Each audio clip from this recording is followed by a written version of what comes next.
deep, very serious.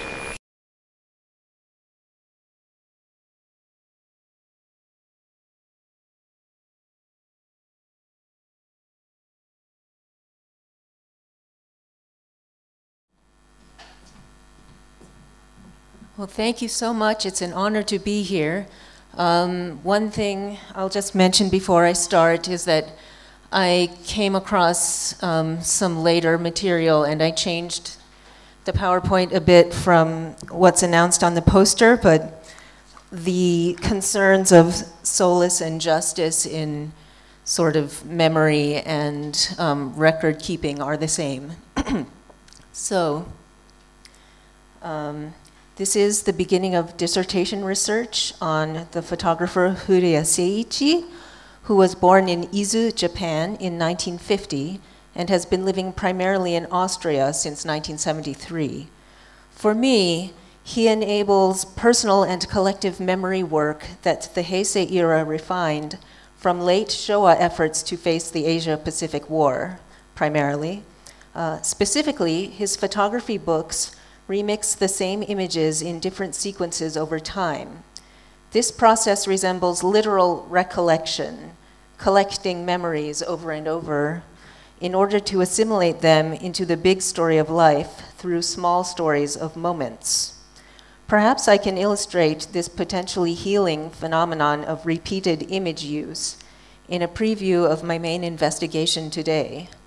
Please note, however, that the following slides show the larger page sequences in which, for reasons of time, my main selections today will be the smaller page spreads. I begin with this 1985 group exhibition catalog, 6 Austrian photographers. On the upper right, you can see the titular image of the border between Rattersdorf, Austria, and Köszeg, Hungary, taken in 1981. Its caption is a quote from interviews that Furuya conducted at the same time. "If you give 3 loud screams, I'll come and help you." This combination of image and text appears here as part of a project called National Border, featuring Austria's borders with then communist countries.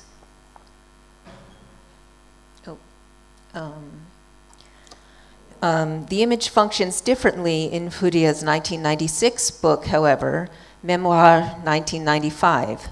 The Memoir series particularly proposes to remix images from Furuya's growing body of work with scenes of his late wife, Christina Gößler, who faced depression and committed suicide in 1985.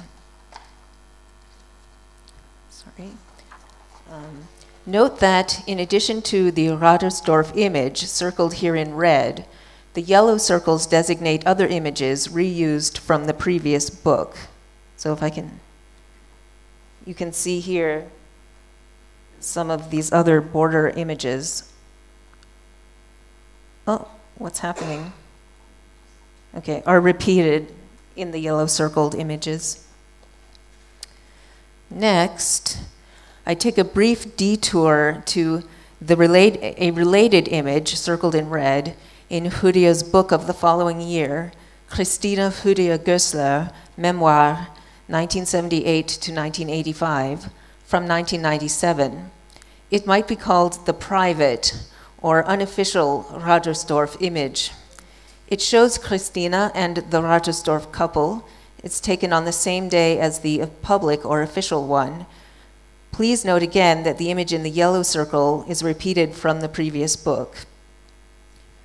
Finally,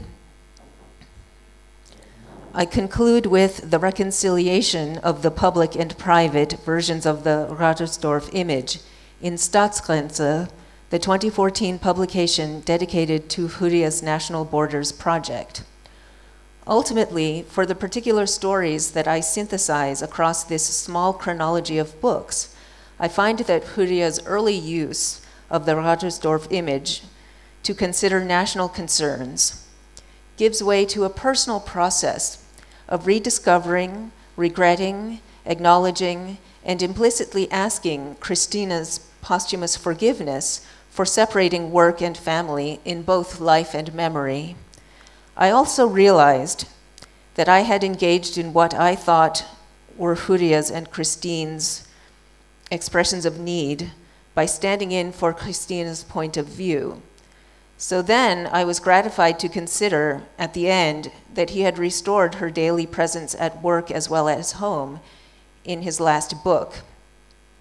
My process of standing in the gaps left by Furuya, from the mental place of Christina to the physical page left blank, ultimately filled a gap in my consciousness of his process, as well as my knowledge of his lived events.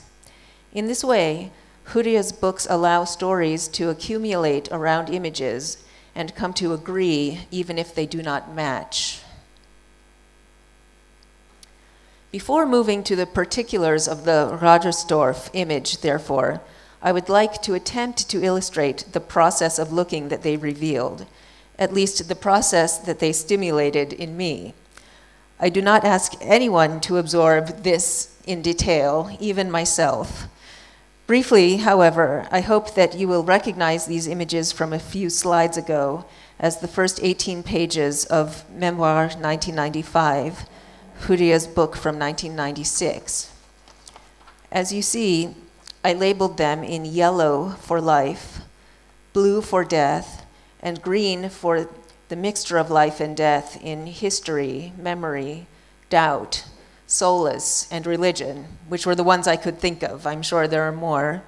My labels also mark areas of interest that Furuya has discussed directly in artist statements, such as legacies of World War II and the Cold War in Germany, Austrian Catholic aesthetics, and the chronology of his marriage to Christina.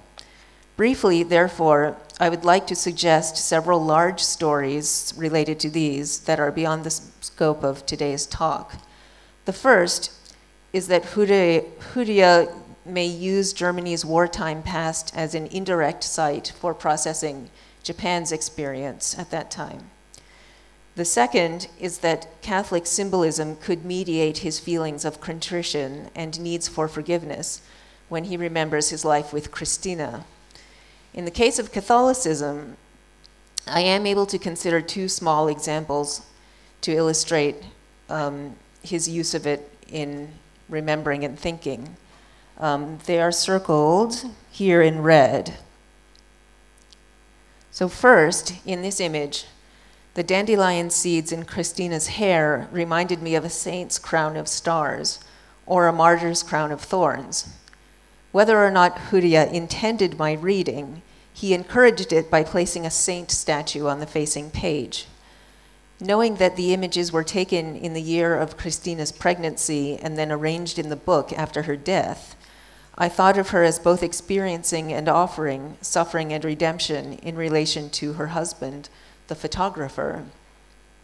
As Christina's religion, Catholicism may have caused Furuya the alienation of cultural difference, even as it also offered a possible way to share intimacy with her through her refuge in it. Furuya's relationship to photography also may have had similar effects for Christina. The couple could feel united when they faced each other equally across the camera, but perhaps divided when one of their needs to see or be seen imposed on the other. Okay. The next sequence, circled here, further evokes issues of what might be imagined as each partner's comfort zone in Catholicism and photography. Specifically, here is Christina at the time and place of her marriage to Furuya, his home region of Izu, Japan, in 1978. A blank page prevents any distraction from her picture. She wears what I might call the costume of her husband, the boots, staff, and camera of the stereotypically rugged 1970s Japanese cameraman. In the context of my small story about this image, her smile might banish a fear that Furuya could have had at the time. Would she love a Japanese cameraman? Would she mind if his work separated them? Also, as I mentioned previously, his camera could become an instrument of exploitation and alienation if she did not enjoy their mutual creation of images as photographer and photographed. So whether or not Furuya had these fears when he took this picture, he may have had them when he made the book after Christina's suicide. By showing Christina happily situated in his ancestral home, with her own camera to answer his, Furuya remembers their love beginning in equality. He then jumps, however, to the year and place of Christina's death, East Germany, 1985. Unlike the previous image, when Christina smiled in a Japanese cameraman's costume, here she stares with fatigue from a stereotypically Austrian Catholic space. A print of Millet's Angelus hangs behind her. She wears a jeweled crucifix. The light on her face brightens her eyes as if with tears. This again, to me, suggested a type of sainthood or even martyrdom. In retrospect, the playfully pointing finger of Christina and Furuya's son, Komio Klaus, also may evoke an accusation.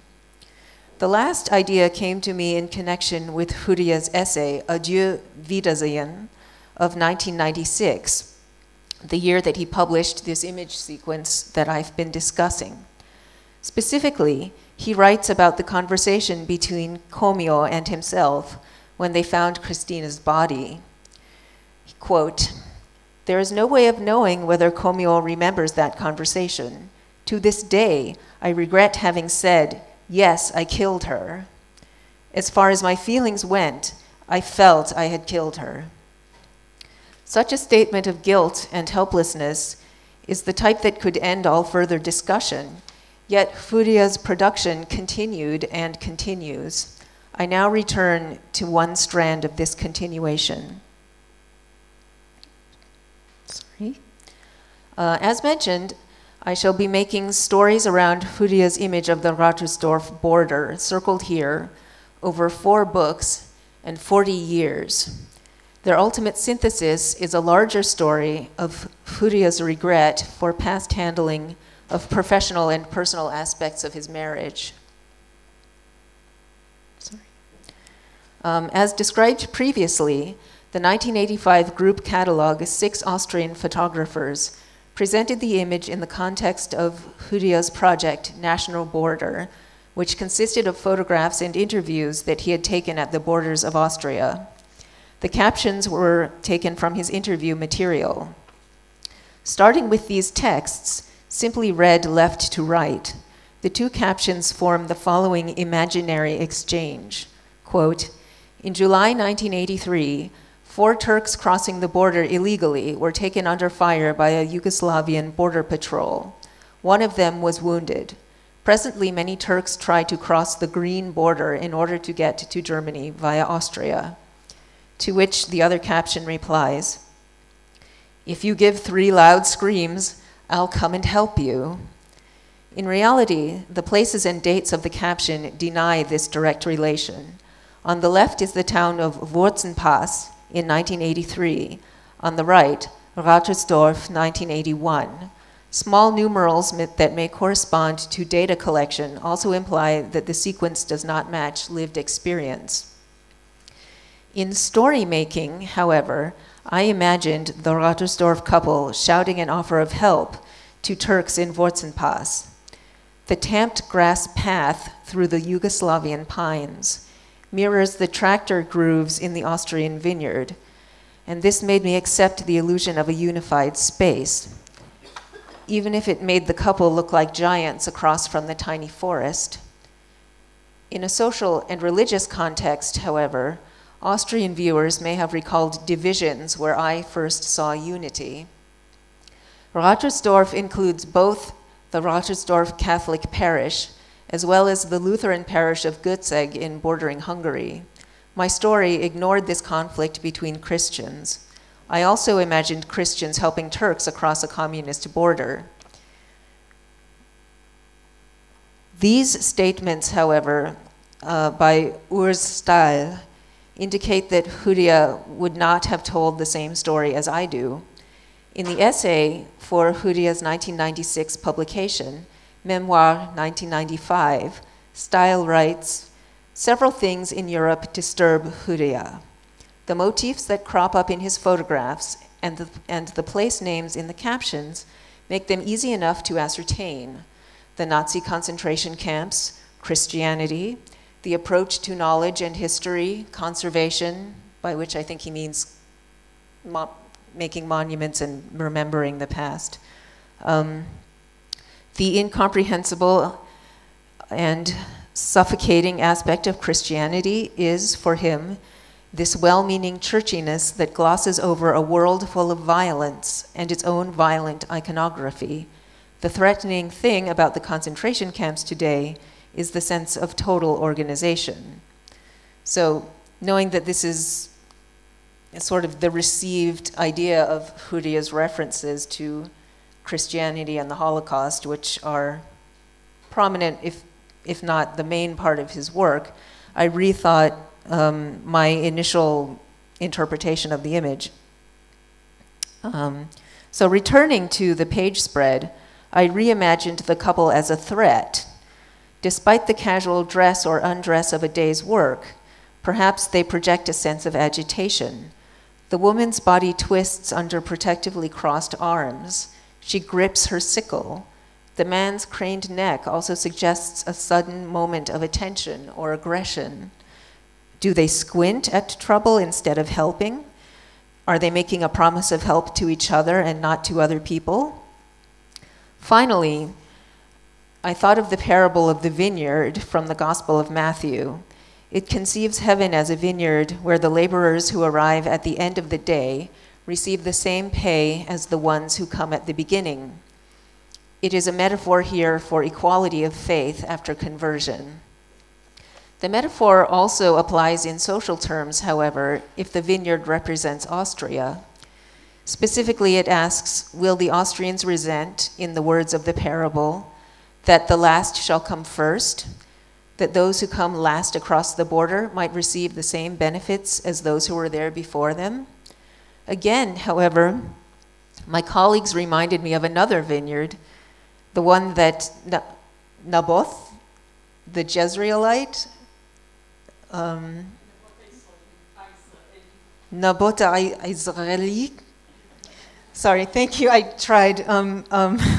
Anyway, so I was reminded of his vineyard, which, in contrast, he inherited through murdering the rightful heir. And so now, putting these two stories together, I found that in one case, the last should come first because they have proven their innocence, and in the second parable, the last have advantage because they've committed murder. So the multiple stories that begin to come out of the image are parallel, but they are showing an opposite attitude towards the situation. So that's in the realm of history, which I still haven't solved. We'll now turn more towards the personal. So conversely, when the Rattersdorf image next appears in the previously shown Memoir 1995, published in 1996, it has lost its caption. It bears only the place and date. Its early stories of social conflict become a possible story that is more personal, specifically that of Christine's pregnancy and childbirth.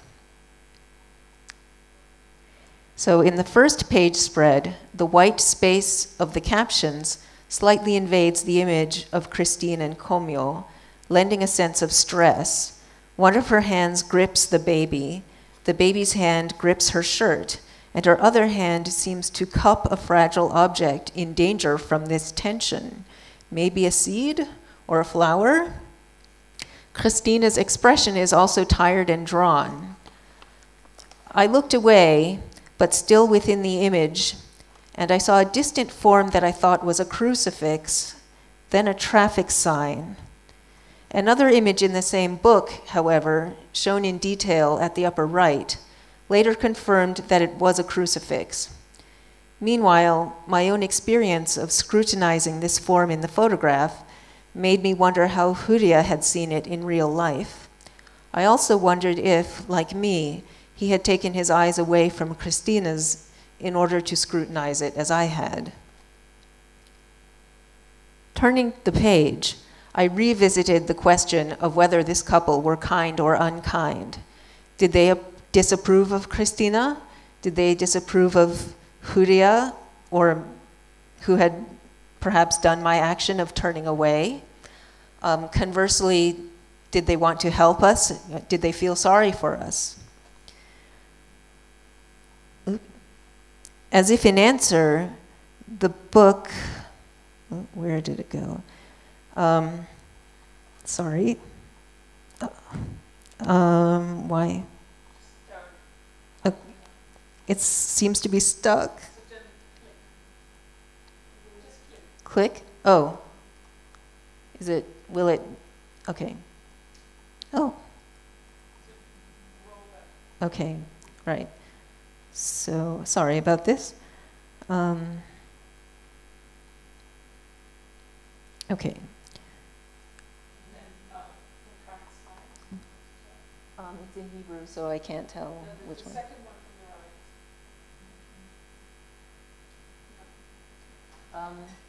Sorry. So,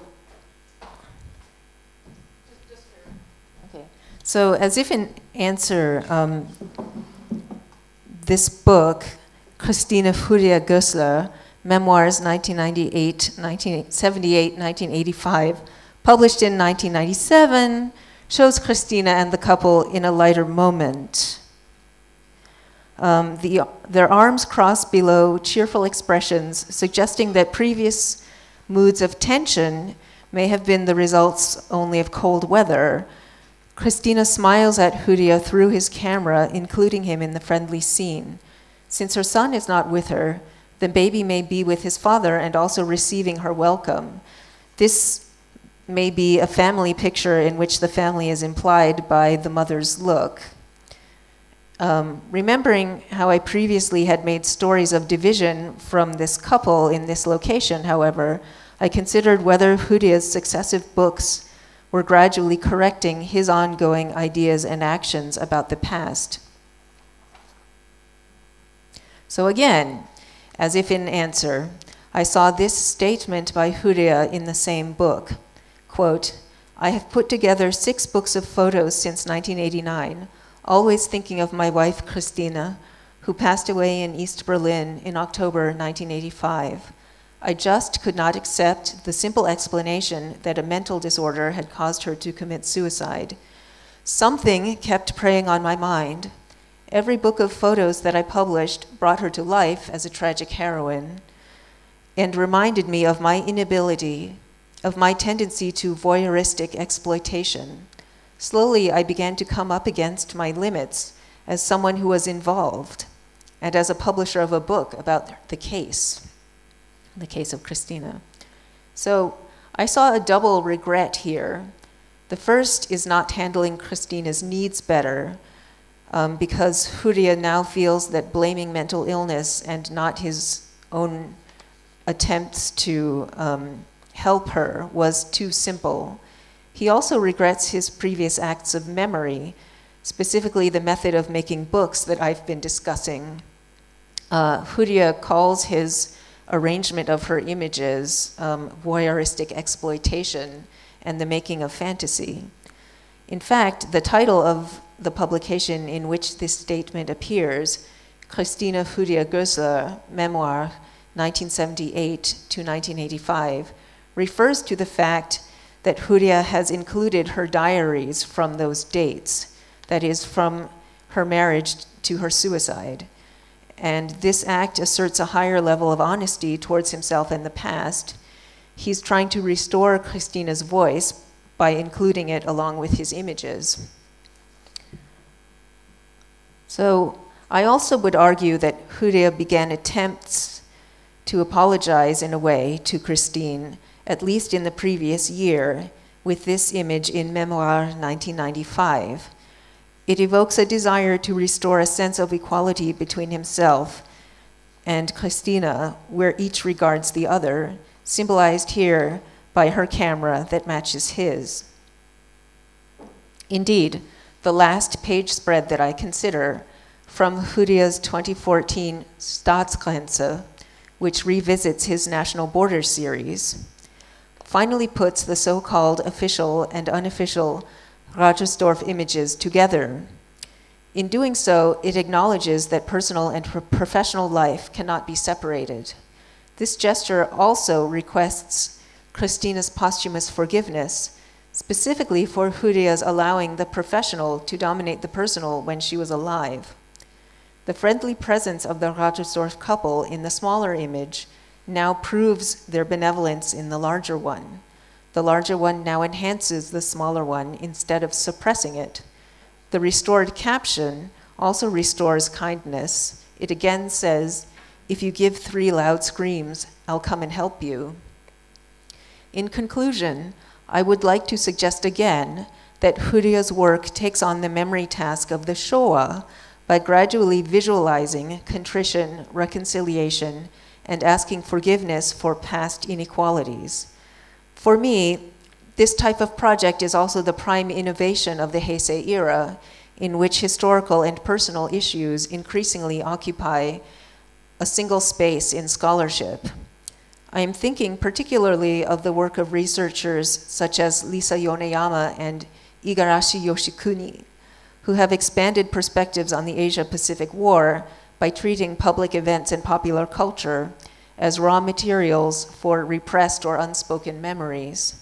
Specifically, their methods also make multiple stories from the gaps in official narratives, similar to what I have been attempting to do with Furuya's books.